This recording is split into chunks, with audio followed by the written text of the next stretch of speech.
Did you know that apples have the largest genome of any plant variety? Yes, that's true. 57,000 genes. Heck, that's more than human beings. We only have 30,000 genes. Maybe that explains why there's 6,000 cultivars. Now, part of that complexity has to do with the different end uses. You want a very different apple for juicing than you might want to put in a lunchbox or in an apple pie. Today I'm going to be focusing on baking and cooking with apples, and I've kind of divided the world of apples into three categories.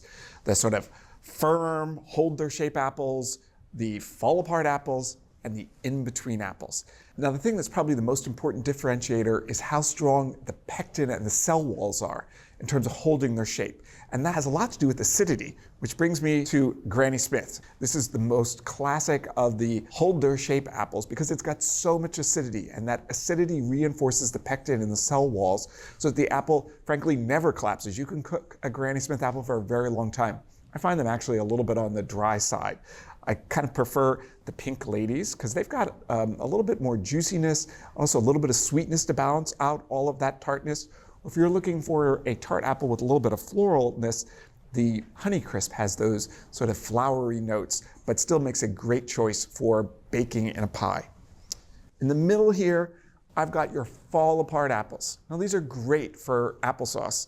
Well, maybe not the Red Delicious because it's so bland. Yeah, it's sweet, but it doesn't have much going on for it. I prefer the Golden Delicious, which is sweet and it's got a little bit of fruitiness to it, or my favorite is actually the Macintosh because it has a little bit of acidity to balance the sweetness, but will fall apart and make the most glorious applesauce imaginable. Last but not least are the in-between apples. Maybe they're I-can-do-it-all apples is a better description of them. Here's the Gala, and the Gala is a little bit of what I would say floral notes to it. The Fuji has some honey notes, and up front, the Empire tastes like cider to me. And these can bake, they're great in lunch boxes, and you can make applesauce with them. That is, they do everything.